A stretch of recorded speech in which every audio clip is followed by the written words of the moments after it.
Hello friends, welcome to Radhima Kitchen.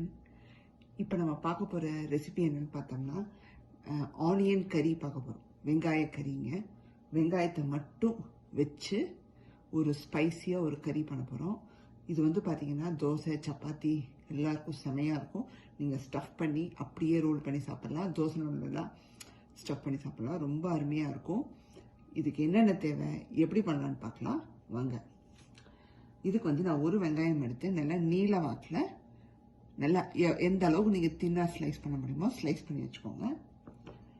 And then எண்ணெயில் வந்து நம்ம என்னெல்லாம் போட போகிறோம்னு பார்த்தீங்கன்னா கடுகு, சோம்பு, சீரகம், உளுத்தம்பருப்பு எல்லாம் ஒரு 1/4 டீஸ்பூன் எடுத்து வச்சுக்கோங்க. உப்பு தேவையான அளவு, இஞ்சி பூண்டு விழுது ஒரு 1/2 டீஸ்பூன் எடுத்து வச்சுக்கோங்க. அப்புறம் கருவேப்பிலை கொஞ்சம் போட போகிறோம். கொத்தமல்லி கொஞ்சம் வாசனைக்கு, மிளகாத்தூள் ஒரு 1/2 டேபிள் ஸ்பூன் கிட்ட எடுத்து வச்சுருக்கேன். மஞ்சத்தூள், சீரகத்தூள், கரம் மசாலா தூள் இந்த 3 1/4 டீஸ்பூன் எடுத்து வச்சுருக்கேன். இதுதாங்க தேவையான பொருட்கள். எண்ணெய் வந்து நம்ம நல்லெண்ணெய் யூஸ் பண்ணிக்கலாம், ஃப்ரை ஆயில் எது வேணுமோ யூஸ் பண்ணிக்கலாம். ஒரு ஃப்ரை பேன் வச்சுக்கோங்க. நல்லா அது சூடானதும் 1 டேபிள் ஸ்பூனுக்கு நல்லெண்ணெய் சேர்த்துக்கோங்க. நல்லெண்ணெயில் செய்ய நல்லா வாசமாக இருக்கும்.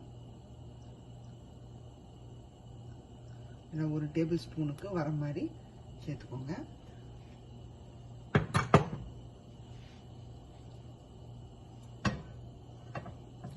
எண்ணெய் நல்லா சூடாகிற சமயத்தில் இந்த கடுகு, சீரகம், உளுத்தம்பருப்பு அதை உள்ள சேர்த்துங்க.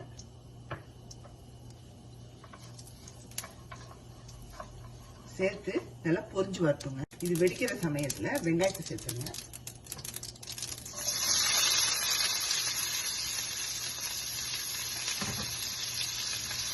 இந்த வெங்காயத்துக்குள்ளேயே கருவேப்பிலை சேர்த்துருங்க.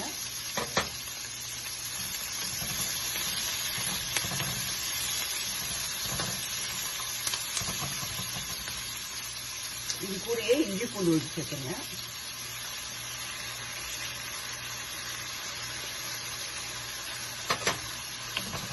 நல்லா கலந்து விட்டுருங்க. ரொம்ப சிம்பிள், டக்குன்னு பண்ணிடலாம். ரெண்டாவது, இது என்னோட ஃபேவரட் ரெசிபி. ஸ்கூல் டேஸில் என் ஃப்ரெண்ட் இதை பண்ணி கொண்டு வருவான். நான் கேட்டிருப்பேன் எப்படி பண்ண என்னன்னு. அவ்வளோ நல்லா இருக்கும். சாப்பிட உப்பு சேர்த்துக்கோங்க. அடுத்தது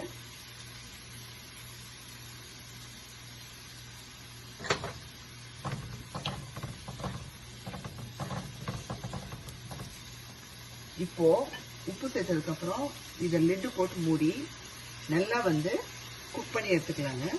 சாஃப்டாக வர அளவுக்கு ஓப்பன் பண்ணிடலாங்க. வெங்காயத்துக்கு வந்து நீங்கள் தண்ணி சேர்க்கக்கூடாது, அது ரொம்ப முக்கியம். தண்ணி சேர்த்திங்கன்னா ஒரு மாதிரி சொல்லாயிரும். நமக்கு வந்து நல்லா சாஃப்டாகவும் கிறிஸ்பியாகவும் இருக்கணும். இதை வந்து நம்ம ரோஸ்டராக வறுத்து எடுக்க போகிறோம். இந்த கறியை, வெங்காய கறியை. இப்போ பார்த்தீங்கன்னா வெங்காய ஸ்மெல்லாம் போய் நல்லா வந்து ஒரு மாதிரி சாஃப்டாக சுருண்டு வந்துடுச்சு. இந்த ஸ்டேஜில் மசாலா பொருளை சேர்த்துக்கலாம். நம்ம எடுத்து வச்சிருக்கிற மிளகாத்தூள், இது வந்து நான் காரத்துக்கான அளவு எடுத்துருக்கேன். ஏன்னா கொஞ்சம் ஸ்பைசியாக இருக்கணும் இல்லையா சாப்பிட, அதுக்காக.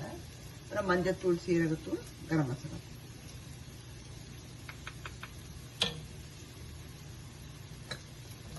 சேர்த்து நல்லா கலந்து விட்டுருங்க.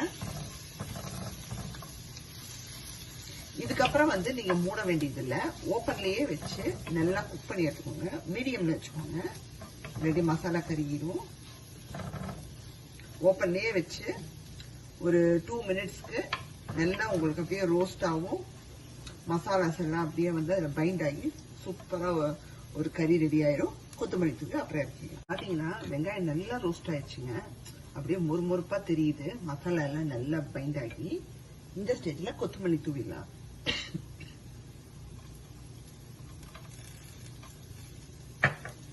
அது வந்து ரொம்ப ரொம்ப அட்டகாசமா இருக்கும்.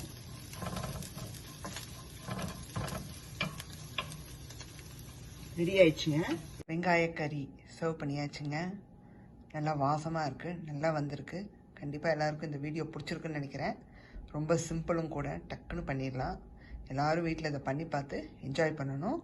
இந்த வீடியோ உங்களுக்கு பிடிச்சிருந்தா லைக் பண்ணுங்கள், ஷேர் பண்ணுங்கள். சப்ஸ்கிரைப் பண்ணாதவங்க ராதிமா கிச்சனை மறக்காமல் சப்ஸ்கிரைப் பண்ணிடுங்க.